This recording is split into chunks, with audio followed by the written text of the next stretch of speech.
I invite you to open your Bibles to the book of Colossians. And we shall read from verse 9 to verse 11. Colossians chapter 1, reading from verse 9 to verse 11.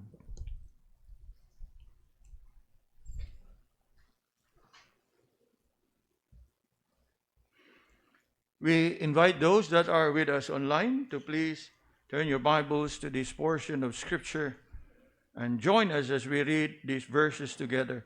Colossians chapter 1, reading from verse 9 to verse 11. Nadang tanan diha. Let's read together. For this cause we also, since the day we heard it, do not cease to pray for you, and to desire that ye might be filled with the knowledge of his will, in all wisdom and spiritual understanding, that ye might walk worthy of the Lord unto all pleasing, being fruitful in every good work, and increasing in the knowledge of God. Coming together this evening for our midweek prayer meeting, a time for prayer and intercession, I want us to consider this very familiar passage that records the Apostle Paul's prayer. Ang mga pag-ampo ni Apostol Pablo alang sa simbahan o iglesia diha sa Colosas, in which we can see for ourselves how the Apostle Paul indeed has been mindful to pray on matters pertaining to the spiritual aspect sa ilahang kinabuhi. Now, samtang kita sa kada semana sa atoang panagtigom, we come together to pray. And of course, we do pray for both physical and spiritual.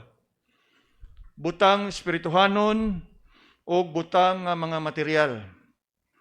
But what is interesting and worth noticing is, every time the Apostle Paul would pray for the church, he would always pray on matters spiritual. He would always pray on things that are of greater and higher in value. You would seldom find the Apostle Paul pray, although there are few verses like when the Apostle Paul would say, "But my God shall supply all your needs." Apan, but na ko nga ito ang sayron, mga kaigsunan, that more often, the Apostle Paul would pray on matters that are of greater in value, that are more valuable, mas bililhon alang kanato. Now, I am not saying that we don't need to pray for good health. We must. We don't have to pray for the Lord's permission. We must. Apan, but na ko nga mo, medyo ba mo sakasad ang ato ang pagpanabot ba sa ato ang Kristohanong pagkinabuhi? Nga, after all, what matters most sa ato ang kinabuhi is not much on the material, but on the spiritual. And that is what I want us to consider tonight. Kay kung atong tutukan kini, yes, familiar, this verse is familiar, and I am familiar with it. I can no longer recall how many times I preached from this passage. But if we are to look at this passage carefully, you would realize nga what the Apostle Paul prayed for the church in Colossae is the very same prayer that we must pray for one another. Of course, in addition sa ato ang mga prayer item, prayer for protection, for healing, for provision, let us grow in our understanding and in our appreciation of the means of grace nga gipaambit sa Ginoo nganhi kanato. Kay kung ato bang isipon, gihatagan ka sa Ginoo sa kagawasan ug panalangin nga makapangayo ka sa tanan nga pwede nimong pangayoon. Pero ang imong gipangayo, katurag yung kutub ra sa imong makita, Lord, tagay kong pagkaon sa kada adlaw, tagay ko ani, way daotan ana. Pero kung imong tan-awon, lapad kay na nga pribilehiyo nga gihatag sa Ginoo nimo that you can even pray for things beyond sa imuhang material nga panginahanglanon. Pero oftentimes ang atong pag-ampo limitado ra gyud diha. Provision, protection, provision, protection, healing, comfort. Again, nothing's wrong with it. Pero kung imong lantawon ang pribilehiyo nga gihatag sa Ginoo kanato, lapad kaayo na. Mura ba og sama nga gihatagan ka sa Ginoo sa kagawasan nga pangayo ug unsay imong gustong pangayoon unya ang imo ra gyung gipangayo. Mga butang material dinhi sa kalibutan.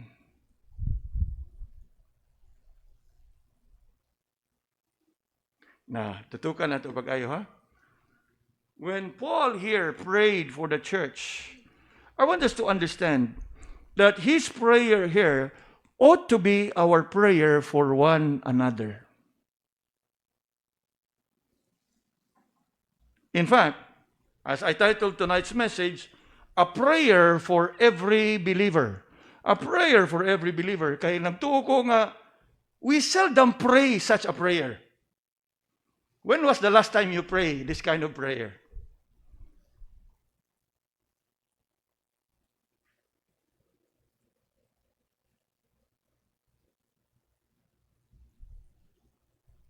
Di ba, kadaghanan, murag na di rata iglayo sa gobyerno, 4Ps, 3Ps, protection, provision, preservation. Murag maurag yun na ato ang ampo. Murag di ra iglayo sa kanang programa sa gobyerno.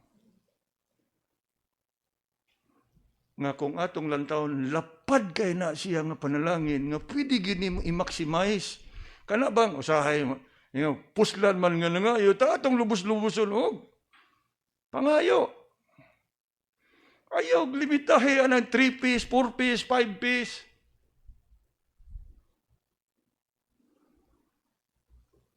If we are to outline this prayer, I want us to look carefully at this. We can notice here that Paul prayed, una, for spiritual understanding. That is what you will find in verse 9. Tanawa, verse 9, ha?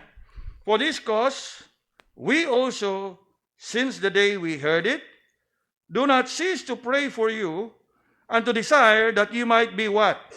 Filled with the knowledge of His will in all wisdom and spiritual understanding. Naa diha magsugod ang tanan. And that is what I want us to learn. Sa ato ang pagkristohanon nga pagkinabuhi, una gyud nato bitong pangayoon sa Ginoo nga, Lord, sangkapi mi sa kaalam sa kaibalo that we be able to discern your will sa amuang kinabuhi. So, verse 9 speaks about spiritual understanding. And as we think about spiritual understanding, it refers to knowledge, wisdom, and understanding of God's will. Now, again, kana pong ingon diag spiritual understanding, this is not just about the will of God sa atuang kinabuhi. It also includes the will of God sa panghitabo sa tibuok nga kalibutan, sa makaron, sa dagan sa mga panghitabo. We need spiritual understanding to be able to discern. Ngano maning linog, ngano mani. So, makakita kita. I think, was it last Monday, I brought in our daily reading on about thy will be done in earth as it is in heaven. nga diin bisang galinog na ang ato ara gigyapon pangayo is protection, provision, safety. Again, nothing's wrong with it. Pero kanindot kay makadiscern ka ba unsa gyud kay katuyuan o kabubuton sa Ginoo niini, no? Perhaps the Lord is reminding us that we repent from our sins, nga mobalik ta sa Ginoo. Perhaps nga siguro kita lamor nga magmadasigon tas pagpangalagad sa Ginoo kay remember, earthquakes are one of the many signs sa iyahang pagbalik. So, how are we able to discern? Spiritual understanding. Ingunahan ka na kabililon, mga kaigsunan. Nga diin, we will be established in the knowledge and the wisdom of God. Dili lang sa kabubuton sa Ginoo sa ato ang kinabuhi, kung dili sa dagan sa panahon, sa mga panghitabo sa ato ang palibot. How are we to respond? Kay oftentimes, in our immaturity sa pagtuo, dali kay ta mangutana, Lord, nganong nahitabo ni? Ngano man, Lord? Again, nothing's wrong with it, pero taod-taod na ka nga Kristohanon, the question you should be asking is, Lord, unsa kay imong katuyuan ani? Unsa imong purpose nganong ihitabo ni?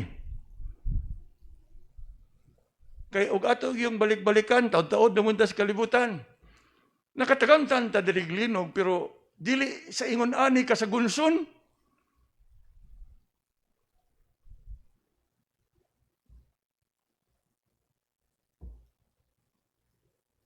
And somehow, og muhunong ka, now, of course, you should know nga Kristohanon ka, nasayod ka og unsay naas pulong sa Ginoo. So, dili na ta nga mo sama gyapon parehas nga because the fault line is shaking, the seismic belt is active. While it is true scientifically, apan Kristohanon ka. Mamina, you should know nga ang kabubuto na sa Ginoo. And you look at the Christians today.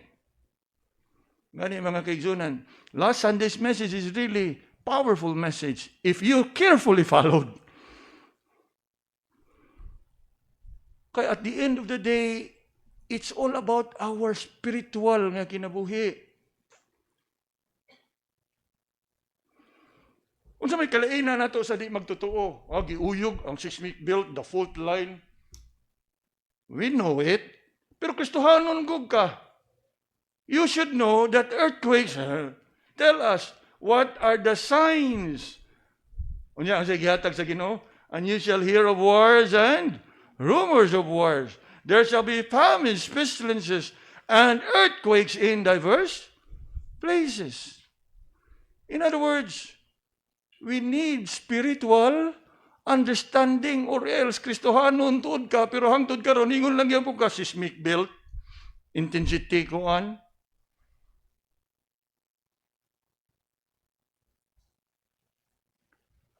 So, diha na ito, I hope you are able to really see how we really need spiritual understanding. It's not just about discerning God's will upon your lives, but discerning God's will in the midst of all that is happening in the world around us. Nga siguro sa inyo o sa ako nga bahin, ato ba nga kanang mapalantawan atong kagalingon? For one, this can be obviously a wake-up call. If my people which are called by my name shall humble themselves and pray. Kaya nga naman, for obviously mga Kristyanan, daghang mga Kristohanon karon, yes, apan unsa ang matang sa kinabuhi sa mga Kristohanon? Dili ra iglain sa mga tao sa kalibutan. So, perhaps it's a call for revival. It's a call for renewal kung ikaw magtotoo. Sa mga dili pa magtotoo, perhaps it's a call to repentance. Spiritual understanding. Nga, sa imuhang bahin, How can I minister in these calamitous times? Wa kanindot kaayo, makasangyaw ka sa Ebanghelyo diha sa inyohang mga kasilinganan, sa imong higala, not necessarily nga kanang makiglalis o makigirgo o makigdebate. Apan sangyawan na ba nato nga nasayod ba ka igsuon nga kining mga panghitabo nasulat ni Pulong sa Ginoo? Nga kining tanan usa ni siya mga tilimad-on sa umaabot nga pagbalik sa atong Ginoo. Spiritual understanding. That is in verse 9. If you come down to verse 10, there you will find how the Apostle Paul pray for spiritual undertaking. Ang mga butang nga angay nimong hatagan sa imong pagtagad. Ang mga butang nga imong i-undertake, imong i-undergo, imong i-pursue sa imong kinabuhi. And that will be the focus sa atua nga pagpamalandong karon. So, verse 9, spiritual understanding. Verse 10, spiritual undertaking. And then verse 11, spiritual unwavering. Nga dili kang matayog. Kay taliwa sa nagkalinlain nga mga panghitabo. Makalilisa nga panghitabo. O dili ka magmalig-on sa Ginoo, matayog ka. Apan tanawa og unsay pag-ampo ni Pablo Diaz 11. Strengthen with all might.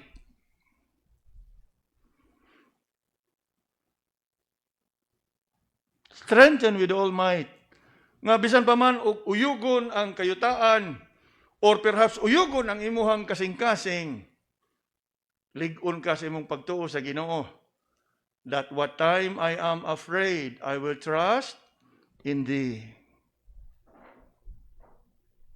Now, ingna ko og dili ba ni mao gyud gikinahanglan nato in this calamitous time. Spiritual understanding, spiritual undertaking, and spiritual unwavering. Nga naman, once you are established sa imong espirituhanon nga kinabuhi, mao naman ay maglamdag magiya kanimo sa paghimo sa mga lakang in view sa imong kinabuhi o pagkinabuhi dinhi sa kalibutan. Guided ka. Unya, unsay nagiya nimo? Ang kaalam o kahibalo nga iya sa Ginoo. And I hope, mga kaigsunan, that even as you pray for healing, for comfort, and everything, you must also pray with spiritual understanding.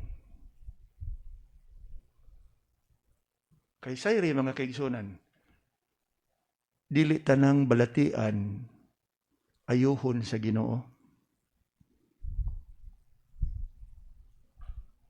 Okay, I make it clear. God is able to heal. He is almighty. Pero dili tanang balatian ayuhon sa Ginoo. Mark my word. Even sa kuwang kinabuhi, I don't pray for healing. Inasmuch that I pray for God's grace to be upon me as I go through this. Kaya nga naman, ang iha may kabubuton mo'y matuman. Hinumdo mo, if you have followed that prayer meeting last Friday dito sa kanang Bugo, nga ningon siya, you don't pray for earthquake to stop because you are praying against God's will. God is able to heal. And I am convinced that God is able to heal me according to His will. Apan I still would say, nga dili tanang sickness and diseases iyang ayuhon. What matters most is lugwayan ka sa Ginoo sa imong kinabuhi, makapangalagad ka niya. Praise God! Nga naman, kay naaman diha dayon musud ang panuway. Di kang maayo, sige kang ampo. Maluya ka, mawadaan ka sa pagsalig, mamugnaw ka sa pagtuo. And I want us to have that spiritual understanding. In fact, in the entire fellowship we have with Pastor Kusi, we don't talk about my sickness.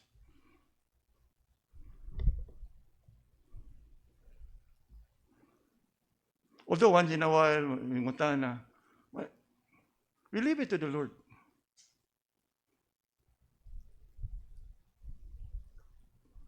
For after all, ang Ginoo mo'y nasayod sa tanan. And how are we able to come to that proper understanding of things? When we pray for spiritual understanding. Yes. Gani, I'm really like, of course, in our personal conversation with Pastor, I would open up to him. In kung I really like I express my thanks and appreciation sa iya bang mensahe ba kay he has that gift to view things in a different perspective, in a deeper perspective. Nga diin madagyo ka sa hustog yung magpapanabot ba?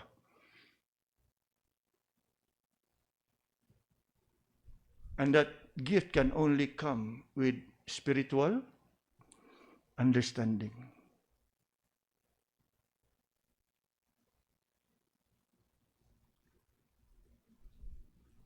Nga taliwa sa tanan nga dagan sa ato ang panghitabo, you be able to endure and persevere. Nga naman, ingon ko diha, spiritual understanding. Mo man magiya nimo as you pursue after your spiritual undertaking. Unya, as you pursue your spiritual undertaking, you will be stable, unwavering. Mo nang giingon, first word in verse 11, strengthen with all might according to his glorious power, and to all patience and long-suffering with joyfulness. Yes. In fact, I'll share with you, oftentimes in my prayer, in my personal prayer for myself, I will only pray, Lord, be gracious, be merciful. If it is in thy sovereign will that you will heal me, all praise and glory be to you. But if you have other plans and purposes, I trust and will continue to trust in you.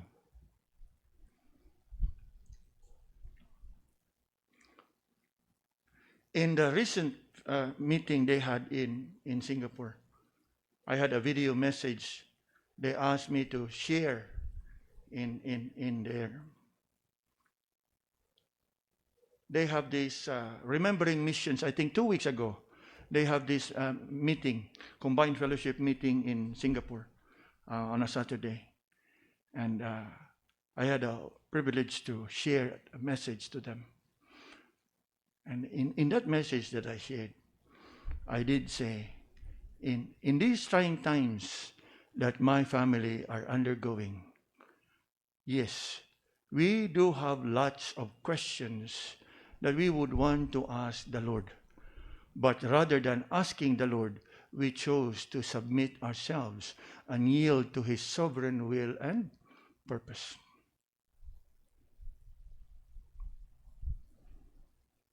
After all, what is Romans 8:28 for? Now, dili ni siya sa pag-discourage ninyo ha, nga mo pray og healing. But when you know, mga kigsunan, as you grow in your spiritual understanding by the grace of God, medyo mapino mo sa inyong pagpanabot ni anang dapita. Nga, rather than continually pray for healing, we will be established and settled, be secured in the grace and mercies of God. Ayuhon ka man og dili sa imong balatian, for as long as naapay katuyuan ang Ginoo sa imong kinabuhi, my grace is sufficient for thee. Although tawhanon nato ganahan gyud kita nga maayo gyud to Lord nga maayo nga abtik ta nga mga lagad sa Ginoo. Now, og ayohon bitsa sa taglagsik ta murag maura man gyapon atong pagpangalagad o may kausaban. Pitik-pitik man lang gyapon.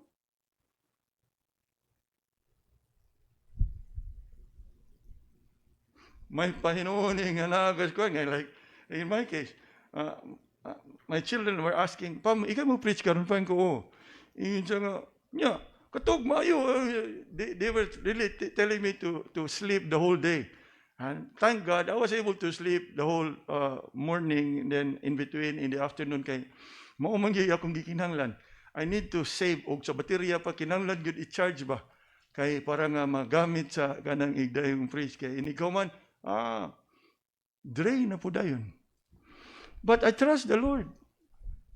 And somehow, ang grasya o kaluoy sa Ginoo mo'y naga-sustain.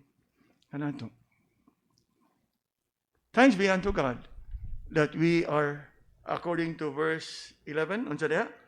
Strengthened. And how are you strengthened? With all might.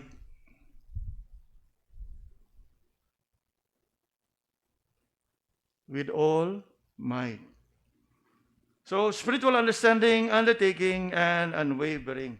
Apan ining kabuntagon, aning kagabion, mga igsoon, I want to focus mainly on verse 10. Nga diin, the Apostle Paul mentioned of the undertaking or the activities that we believers should do in view of being filled, kay nga naman, human nga gisangkapan ka sa spiritual understanding in verse 9, you are supposed to pursue after these things. You are to undertake all these spiritual matters in view of being filled with the knowledge of God's will. Ug tungod niya na, buta ko nga itong gahinan sa itong oras nining kagabion, for these are instructive. Mingon ganit ag instructive mga kaigsunan, it is somewhat an instruction for us to consider. Instructive, not only for how we ought to pray for others, but even for ourselves, and of how we live our own lives. Para sa unsa man, kung gibless ka sa Ginoo og spiritual understanding, unya, dili nimo magamit sa espirituhanong butang. Nakuha na to? Para sa unsa man nga, you've been praying for spiritual understanding, that you are able to know and discern the will of God and understand the will of God diha sa imong kinabuhi o sa mga dagan sa pangitabo sa kalibutan, if we are not to take heed of our spiritual undertaking. Looking at verse 10, I want us to notice how Paul first prayed. Ang unsay una diha, with spiritual understanding, Paul then prayed that ye might walk worthy of the Lord unto all pleasing. Now, we know this very well, mga kaigsunan. What is the chief end of man? The chief end of man is to glorify God. And how are we to glorify God? To please Him sa atoang kinabuhi. And how are we to please Him? By walking worthy of the Lord. Now, I believe we are familiar with this expression of Paul. In fact, we just had our series of messages from the book of Ephesians with that theme on walk worthy of your calling, or walk worthy of the vocation in which you are called. What the Apostle Paul is telling us here is, human nga nasayran nimo ang kadagaya sa panalangin o pribilehiyo nga imong nadawat sa dihang ikaw nadalas pagtuo diha kang Ginoong Hesus. You are to respond in such a way nga ang imong kinabuhi be lived out to the praise and glory of the Lord. When we come to a full understanding of the great blessing and privileges that we have received the moment we become a child of God, it is expected of us that we would respond in a way that we would live our life no longer to please ourselves, no longer to please others, but most of all, to please the Lord.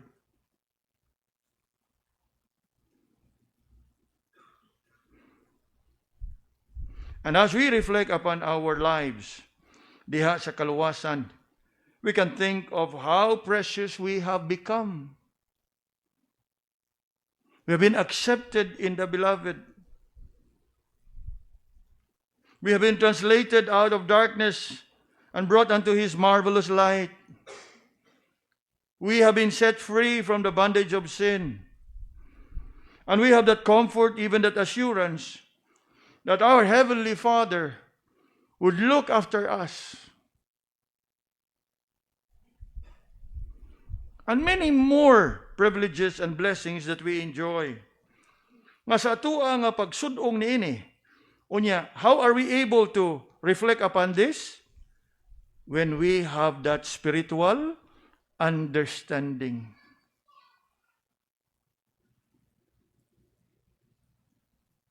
Sayri mga kaigsunan, that in such a condition,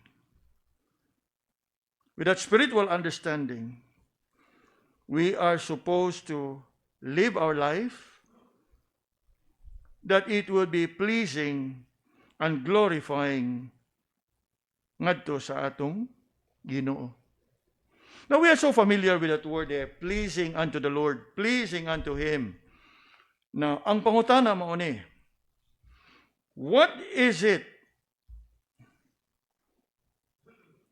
that we must do in order for us to walk worthy of the Lord? What kind of life are we supposed to live that is pleasing unto the Lord? What does it take to please God? How can I live my life pleasing unto Him? Now, sa maong pangutana, nagtuo ko nga daghan kayo pwede natong matubag. Living in obedience, living in holiness, living in submission, living in righteousness. Daghang posible nga tubag. But I want us to understand, mga kaigsunan, regardless of unsay naa karon sa imong hunahuna in answer to this question, what kind of life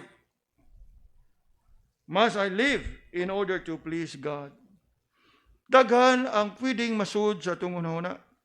Live in holiness, live in truth, live in service unto the Lord. What else? Daghan pa kayo, di ba? But you know what? In the midst of the many thoughts that can fill our minds, I want us to understand that first and foremost, a life that is pleasing unto God is a life lived in faith. Remember, without faith, it is impossible to please God. You know, anyone can live in obedience, but if that obedience is not lived by faith, not pleasing. Remember? Without faith, it is impossible. Live in submission. Now, we all can submit. But if it is done without faith, not acceptable. That is what makes us different from the Pharisees, the scribes. You know, they live in obedience, in all the legalism, in the keeping of the law. They are committed to doing all those. But all those obedience and works of righteousness are not done in faith.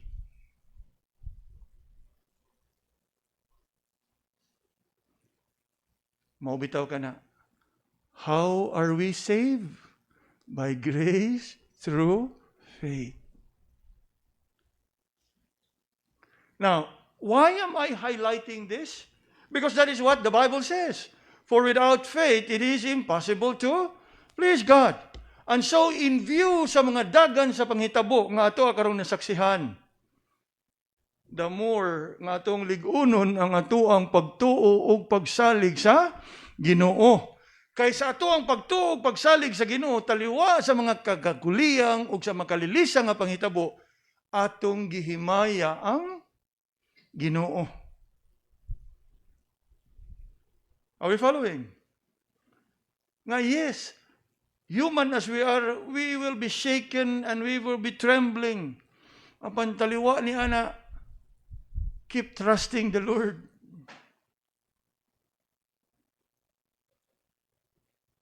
In life or in death, keep trusting the Lord. That even when na mga panahon nga, mo bati, lamyon gyud ka, ma-overcome gyud ka sa imong kahadlok. Like David in Psalm 56. What time I am afraid. Choose to trust in the Lord. Kay sa imong pagbutang sa imong pagtuog, pagsalig sa Ginoo, siya nahimaya diha sa imong kinabuhi. So, regardless og maprotektahan ka og mapreserba ang imong kinabuhi o dili. Now, remember what Pastor said? That incident involving Naomi and Esther? Nganingon siya, og natagakan, nangantaon-ta mo, nahimaya ang Ginoo. Remember that incident? Yes. Nga, dili dayon mo rehistro si mong una ba? But eventually, bitaw no? That is the kind of life that is pleasing to the Lord.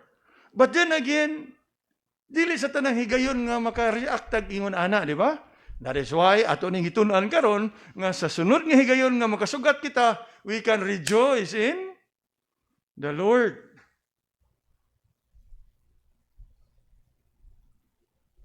Kaya nga naman, oftentimes ang ato agad preservation, protection, mao gyud na. Nga kung atong isipon o Kristohanon gyud ta, death is a promotion. Ikamatay nimo asa ka? Apan nganong magduha-duha man tay kahadlok anang butanga? Kabantay mo? That after all, we're supposed to what? Affirm, not my will, but thine be done.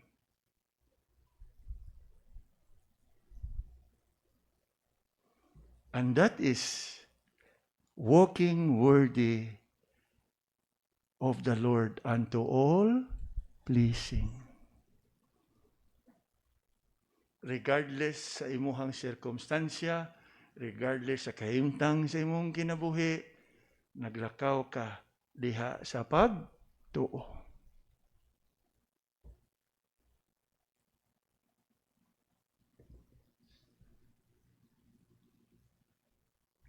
And you know, that is the kind of life that pleases the Lord.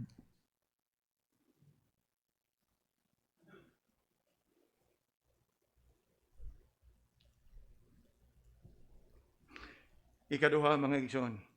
Still in verse 10, that you might work worthy of the Lord unto all pleasing. And then what? The second is being fruitful in every good work. Spiritual understanding, you know the will of God? Walk worthy of the Lord. Walk in faith. And then what? Be fruitful in every good work. In other words, we must have that readiness, that attitude, that anticipation of seizing every opportunity to do that which is good, not only among ourselves, but even to others.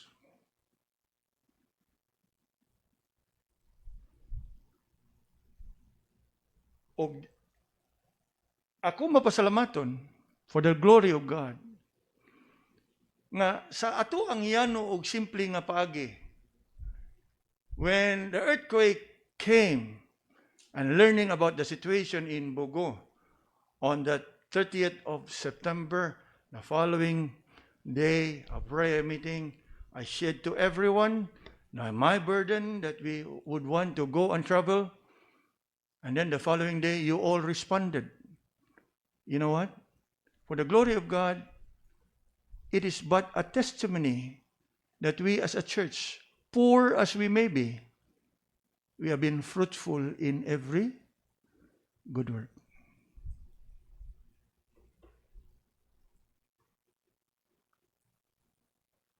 I praise and thank the Lord for the opportunity to respond to the needs of our brethren. And in fact, I was really thankful for the quick response sa mga igsuon. Nga, in a few days, nakabiyahe ta dito, nakapanghatod ta dito, from our own resources. And God willing, we still can go, even this week, or even in the following week. Well, many have been responding. Many have been giving. In fact, our church in Singapore actually has sent in some gifts. And then, listen man sa itong balibaran, but I spoke to Pastor. No, I will forward this to the church there so they can use to build and repair the houses of our brethren. Because as far as we are concerned, by God's grace, the brethren has been responding. I think it's more than enough that we can cover for whatever we may be bringing over there.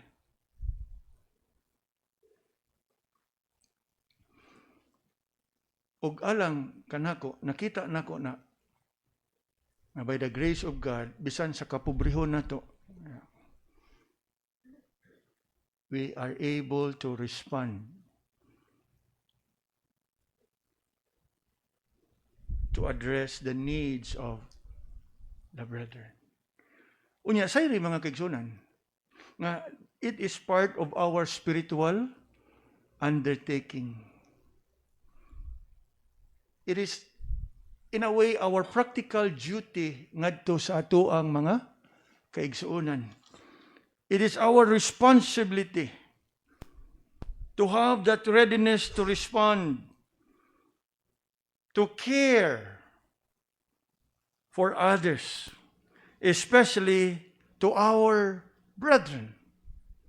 As we are told here, being fruitful in every good work. Makanunayon nga magmabungahon diha sa mga maayong buhat. And you know, mga kaigsunan, I want us to understand this and realize this, that the Bible is filled with such an instruction, even a command, that we are to do good works and be fruitful in every good works. Now, I'll bring to your attention a few passages. First, Galatians chapter 6.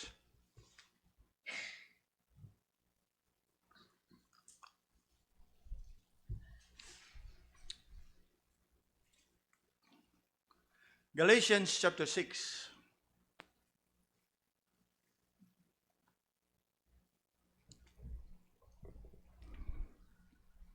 And look with me at verse 9 and verse 10. Galatians chapter 6, verse 9 and verse 10. Ingon diha, and let us not be weary in well-doing. Ug ato na siyang binisayon, dili ta magluya ug magkapoy sa pagbuhat og maayo. For in due season we shall reap. Unsa man ang imong i-reap, di ba bunga? So magbunga ka na kay anihon, na kay pupon. For in due season we shall reap, na kay anihon. Being fruitful in every good work. Ang kanusa na mahitabo, if we faint not, og kung dili ka magluya o magkapoy. Verse 10, as we have therefore opportunity sa kada higayon nga atong mabatunan, unsay giingon diha, let us do good unto all men, especially unto them who are of the household of faith. Mo na siya mga igsoon. Ato na siyang kaakuhan, ato na siyang responsibilidad.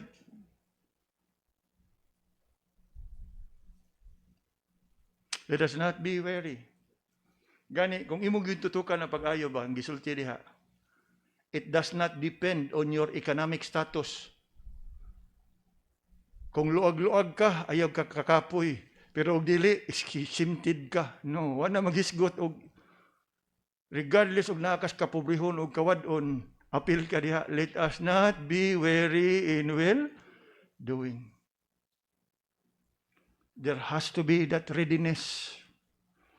There has to be that expectation and anticipation.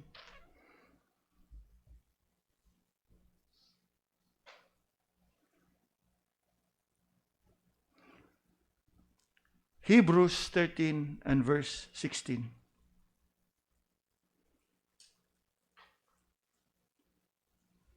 Hebrews 13 and verse 16.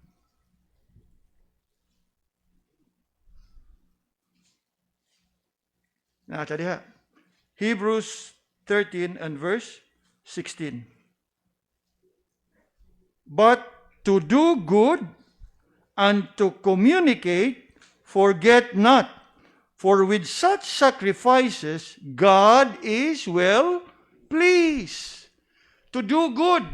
Unya ka nang gingon diha nga and to communicate, it pertains to the act of sharing and giving.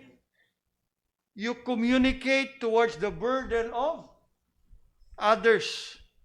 You are sharing something you have that they don't have.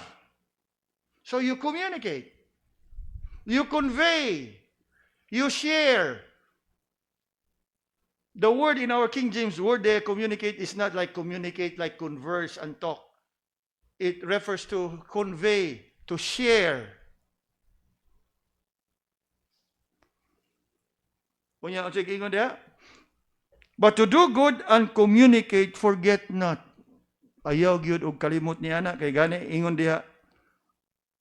For with such sacrifices, God is well pleased. You know, mga kaigsunan? Sa ako nang gingon gaganiha, let us not be weary. It does not depend on your economic status. Unya, mas gani, mahimuot pag yun ang Ginoo nga taliwa sa imong kaywadon, you are able to communicate. And because that is, in such a way, the word used there is a sacrifice. Ihungit lang nimo sa imong kaugalingon, imo pang gihatag sa uban.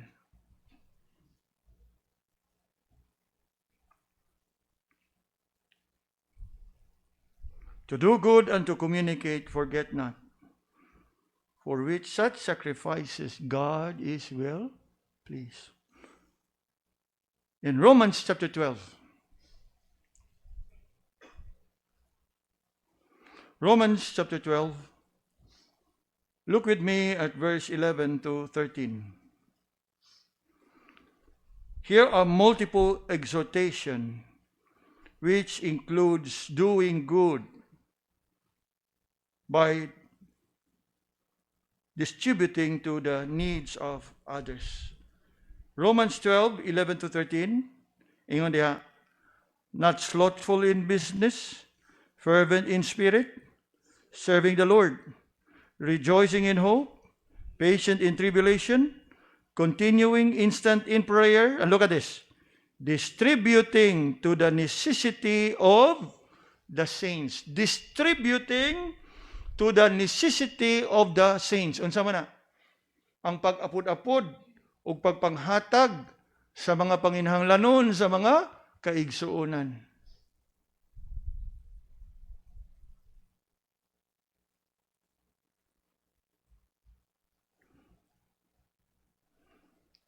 Fruitful in every good work.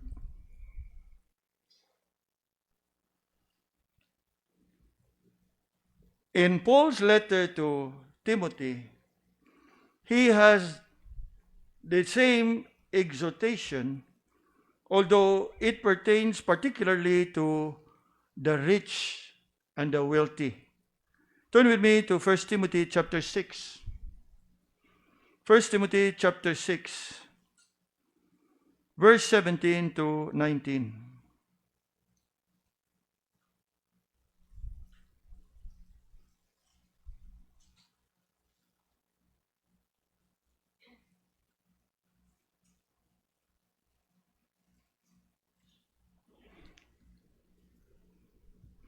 First Timothy chapter 6, verse 17 to 19. Ingon diha, charge them that are rich in this world, that they be not high-minded, nor trust in uncertain riches, but in the living God, who giveth us richly all things to enjoy. And this, that they what? Do good. That they be rich in good works. Gusto kang magdato? Pagpakadato sa maayong buhat. And then what? Ready to distribute. Ready to distribute. And then what? Willing to, remember I mentioned about the word communicate there? Willing to convey. Willing to share. Unya, sa imong pagbuhat niya na, tanawa, laying up in store for themselves a good foundation against the time to come, that they may lay hold on eternal life, being fruitful in every good work.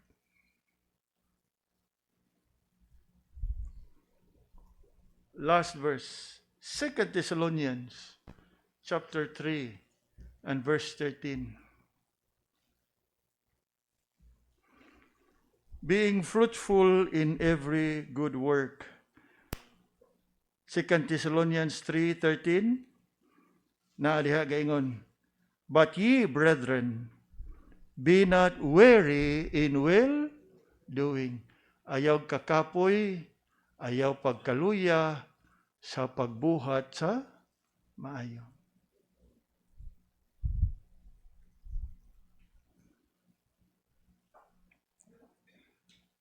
That is our spiritual undertaking. Although it is more on the practical sense. And it is my prayer that we all be fruitful in every good work, making an impact ngadto sa ato ang mga kaigsuonan. O dili lang sa ato ang mga kaigsuonan, but even to the people around us. Kadiin, makita ba nila ang kalahian sa atong kinabuhi o itandi ngadto sa uban. Sayri mga kaigsuonan, that as we pursue all these things, it is not our intent that we impress people with what we are doing, but we simply do so because we commit ourselves to walk worthy of the Lord unto all pleasing. Let your light so shine that they may see your good works and glorify the Father which is in heaven.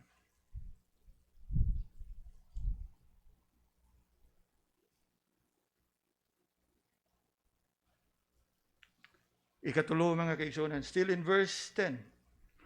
That he might walk worthy of the Lord unto all pleasing, being fruitful in every good work, and then what? Increasing in the knowledge of God.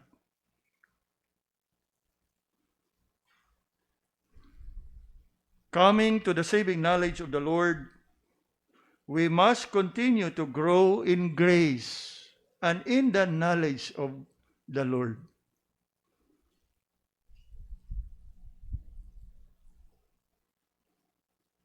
But na ko nga itong sayron, mga kaigsunan, nga we are in this lifetime journey of knowing God.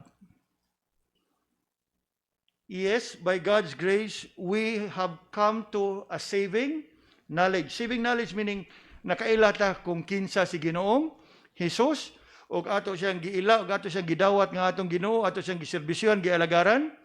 But you should know that there's more about Him that we are yet to know. And that is why we are to increase in knowledge. Now, of course, this exhortation does not refer to magsige lang tag-eskwela, GBI, FEBC, whatever.